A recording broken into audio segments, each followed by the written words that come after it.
Please welcome, for some fielding intuition, Jonty Rhodes. Thank you, Mark.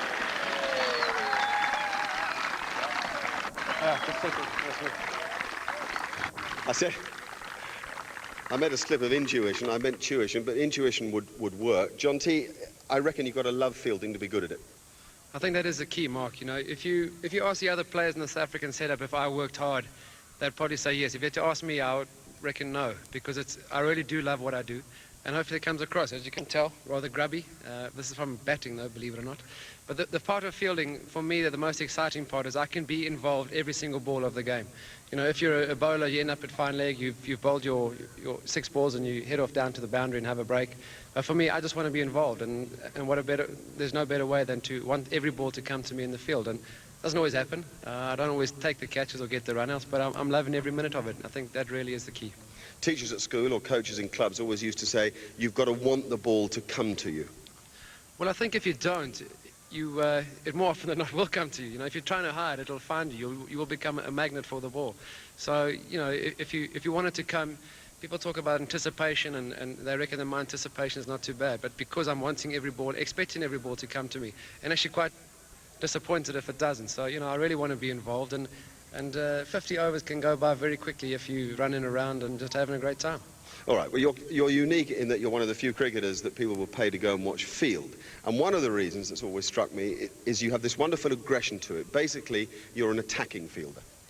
Well, Mr. Atherton can probably bear testimony. I like to let the batsman know where I am. I can remember Eddie Barlow, also a great South African cricket player of the past. He was coaching the Free State, and he said, you know, if Colin Bland was here, he would tell you just to keep quiet, because no one would know where Colin Bland was. He'd pop up at square leg or mid-on, and suddenly they'd think there's a single, and Colin Bland would swoop on the ball and shy down the stumps. But for me, I like the batsman to know where I am, and Mr. Atherton will probably agree. Most batsmen did know from the noise levels that kept coming from backward point. But, you know, at this level, everyone talks about sledging and getting in the batsman, the opposition's face. It isn't about that, I promise you. It's just about creating an awareness. But now what I'm doing, I'm watching the batsman and his body language. That helps me with my anticipation, because if he's looking to drop and run, then obviously I want to get in as quickly as possible. If he's standing back to cut it or looking quite aggressive in his body language to drive it, then it's coming left or right. But for me, it's always, the walk-in has always been a bit of a myth. For one thing, is that I think it's a school teacher's ploy to make sure the fielders aren't falling asleep on their feet, because I can actually stand here and get into the same position. If any of you young kids play football and you've watched a soccer goalkeeper defend a penalty, the position that he gets into is about here, for 2 reasons. In the old days, they used to be able to try and come off the line, which is why I get fairly close, you might have noticed. It gets a bit scary sometimes, but I like to get as close as possible, which cuts down the angle. So if I stand further back, I've got further to go. The closer that I come, the more I narrow the angle down between myself and the ball. And secondly, as a goalkeeper, he gets in this position because he has to go to his right or to his left. Okay, so if I'm still walking in, now I want to go to my left, I will take another step and then go. So if I'm in this position here, like a goalkeeper defending a penalty, I can go left or I can go right, or I can still go forward for the drop and run. So your initial movement then is kind of a little hop, skip and a jump, and then a balanced position to move. You're not having, at that stage, any forward momentum. Well, the problem with forward momentum, obviously you've got to be on the balls of your toes, and your weight's got to be going forward. You don't want your weight on the back of your heels, because then it's hard to go anywhere. But if you've got too much forward momentum, to go to your side, either side, left or right, it's pretty tough. You know, if you're coming forward at pace, then sure, you can go forward for the drop and run. But if the bloke cuts it or drives it past you, if you're going too far forward, too quickly, it's going to be hard to change direction. So for me, I get in here to let him know that I'm here, but then in this position, as he cuts the ball or hits the ball, that's okay. where I want to be. We'll use Mike Atherton to hit the ball now. Athers, if you want to get into that batting position that we knew and loved you for. And what we're going to do really is get Jonty to attack either the stumps at this end or first up the stumps at that end. Tony Wright, who's one of the coaches here at Bristol, is going to take the balls here. But Jonty, this presumably is a big move. The batsman drops the ball out on the offside and you're attacking it. Okay. The stump? Yeah, I'm going there. Which end? This end? That end? Okay. There's a camera in my way. I'd like to say we'll edit that out, but we won't. You threw it too hard, Athers. Did I? That's how you mustn't do it. Okay. All right. On that dodgy brown bit there. Thanks, Ethers. I'll get it right. Okay, well, what I want This to is do the real one. basically is run through the cameraman. But what I'm getting my body in position here, nice and low to the ground, so I can move either side.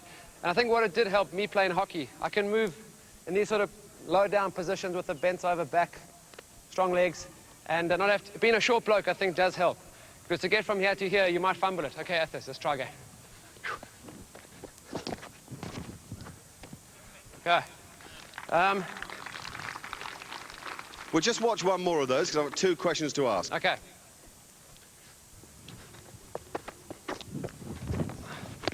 Okay, firstly, one one-handed and one two-handed. Why?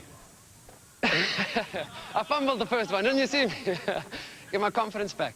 No, it depends too. If you're looking for a split second pick up and throw, then the one hand, it does take off, shaves off half a second. If you're steady, if you have got time and there's been a miscommunication between the batsmen and they're kind of hesitant, then you've got a bit more time to steady yourself, but 2 hands will help. And these days, especially when you're playing international cricket with a third umpire and the camera, you know, the guy can be half a centimetre out and then ruled out. It'll go to the third umpire. Whereas I started playing cricket a long time ago. There was no third umpire. And to run a bloke out, you had to run him out by a metre. Otherwise, there was doubt in the umpire's mind. And generally, the batsman got the benefit of the doubt. So, you know. Question 2, you bounced the ball in. You didn't throw it full toss. Well, the people behind Tony. But also, the skill that I'm doing in one-day cricket especially is very important for the bowler to get back to the stumps. It's easier for him to catch a ball that's bounced as opposed to a full ball, because if I'm throwing off balance, by throwing it into the ground, that's going to get my balance going forward. So if I'm throwing it on the run and I don't try and bounce it, it could go anywhere. Whereas if I'm throwing it into the ground on purpose, it actually makes my weight come forward. My throws are more accurate, hopefully. Okay. Now, if you're in this position at point, is it easier, presumed because you're a right-hander, to move to your right? And is there anything different you do when you move to your left? If you've got to run round the ball, for example, for a run out, yeah, there how are do you 2 get ways round? of doing it, and I'll do the first one, which is pretty much running around the ball. Okay.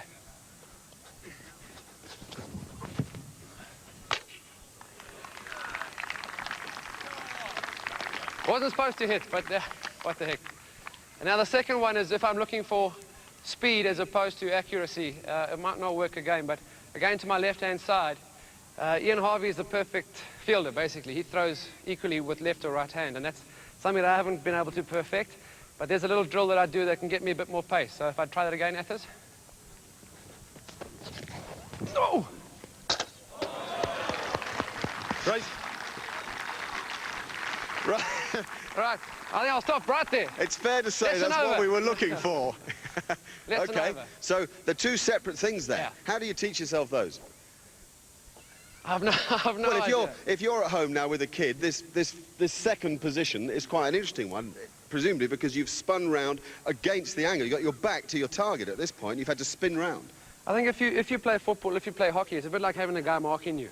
You know, it's getting away, getting your body positioned around. It's not too difficult. I mean, it's a concept that I just adopted from my hockey days onto the cricket field. So it is quite useful, having played a lot of hockey in my youth. And the guys who've played football, you'll find it pretty easy. But what it does is get your body going in that direction as quickly as possible, because that's your accuracy and your power will come from your body position. When you throw the ball, it looks like it's all coming from your arms, but it actually is from the ground up. So your feet have got to get in a good position, and by doing that, by spinning around the opposite way, I'm finding I'm getting my feet and my body position all pointing in the same area a lot quicker than if I actually run around it. Okay. Now, Make you sense? talked a lot about the fact that you see yourself as a goalkeeper, and you wanted Athers to hit you some flat catches here, yeah? Yeah. All right, Okay, because well, you've got some diving theories as well. He's just got a few odds and ends that I Tennis think he ball wants or to let. cricket ball? These are really your own drills, Jonty, yeah? Let's do a cricket one. Cricket ball. Yeah, basically what I do with the South African cricket team for a long time has been renowned as a good fielding side. And there are different aspects to fielding. But what I like to see myself as is a goalkeeper or a stopper. You know, if I take catches or if I get run-outs or catches, then it's a bonus. But what I want to do is stop the ball. And that for me is a victory against the batsman. So, as I said, how I practice on my own. I get one bloke with a bat and a glove, and I basically defend, as I said earlier, I'm a goalkeeper. I see myself as a goalkeeper on the cricket field. I want to stop as many balls as possible from getting past. So the drills that I practice are similar to a goalkeeper defending a penalty. So I'll basically get a guy, hit 5 balls, walk in, and as he hits it, get in his position, and then just move left or right again. And also, and people say, how do you pull off saves and how do you pull off catches? Well, I've bruised my elbows and grazed my hips the day before, catching 50 of them, and it's the same anyway. I mean, you got to practice like you're going to play. So your grazes and your bruises will come in practice as much as they will out in the middle? Probably more than in the middle. You know, if you, in a 20-over game today, I mean, I only fielded about 5 balls the whole game. But 2 days ago when we were practicing pretty hard, you know, you catch 50 balls, you're going to catch diving most of those 50. So we're in our goalkeeper position here. Where are you, on the balls of your feet? Yeah, basically, if I start here, I want to gain a walk forward. Just before Athens hits the ball, I'm going to get into this position on the balls of my feet, which enables me to go, as I said, left or right, or come forward if I have to. All right.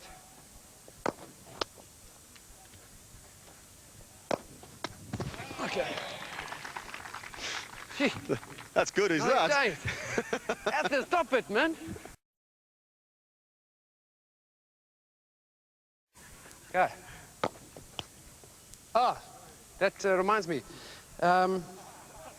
If you saw me catch the ball, because I'm in quite a low position, I like to catch the ball with my hands facing up. If they talk about hands facing down or hands facing up, if the guy's feeling the slips, Athens, you feel it there for a long time. The hands are down most of the time, and you're like almost like a wicket keeper. Although Alex Stewart's, he's the other way, isn't he? He catches most of the time with the hands up. For me, the theory is if my hands are up and I'm in this position here, if I go to my left, my head is right behind the line of the ball, which is the key to catching a ball, other than getting your hands around it. You want your eyes, your head to be behind the ball as much as possible. So if you go with your hands facing down or this way, it's often quite easy to get your hands at the ball but your head away. Whereas if you go with your, like a goalkeeper, if I'm going like a keeper and I get in this position, usually my head is behind the line of the ball.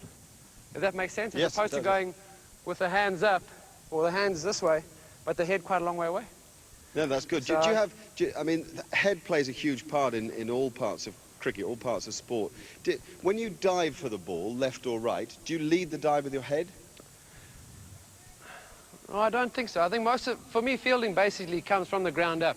So I've got to be really in a good position with my feet. If I'm still walking and he hits the ball and I'm basically sleeping. So I think the fielding for me comes from the feet up. Your feet have got to be still, the weight's got to be going forward, but I want to get my head behind the ball.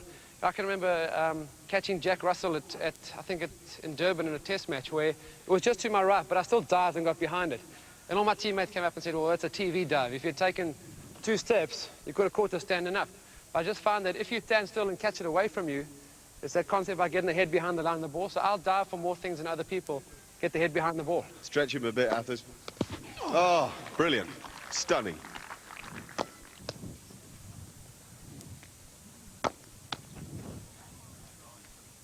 And you do this for how long, Jonty? How many of these would you do? How many of these will you do in a practice session? It depends until I start bruising my hand. All right. So one more's enough, thanks. But again, in that position, that the last catch that I took, my hands were up, even though it was fairly low, my hands were still in this position here. I just find that I really get my head in a good position as opposed to dropping the hands at it. Athens, what's the threat? You're the batsman, he's the fielder. Does he create a threat of his own? Certainly does. A top fielder is at backward point. As a batsman, you know there's a threat there. That you know you've got to be more careful about taking your singles. You know you can't just hit the ball in the air in a region around that backward point area, so it puts doubts in your mind. You have to say, as a batsman, if you make a good early call and you go decisively, more often than not you'd get in. And even the best catchers occasionally drop them. I remember you dropping it Newlands once. I do. But, you know, definitely there is a doubt in the back of the batsman's mind. Jonty, a few things to sum up. Firstly, momentum and weight going towards the target. Yeah. That's obviously very important. Secondly, head behind the ball as much as possible. Thirdly, an interesting early point I thought that Jonty made, Athens, about anticipation. Watch the batsman. Well, he talked about watching the batsman's body language, so he'll know a fraction of a second early whether the batsman is going to be defending, whether he's going to be attacking, and that fraction of a second gives him an advantage. So you'll follow the bowler in, and then you'll turn to the batsman only. Just before the bowler gets to the umpire, that's kind of where the delivery stride, all about happens. I'll just transfer. It's also about peripheral vision. I mean, I don't have to watch Alan Donald running in. I can actually stand here, look at the batter, and just see Alan coming out the corner of my eye. You know, so it's a bit about having peripheral vision and being aware of what's happening around you. I mean, you can't just be focused on your own game, and I think you've got to be cricket smart these days. You can't just worry about yourself. You've got to know what's happening around you. Anything you've missed out you want to add?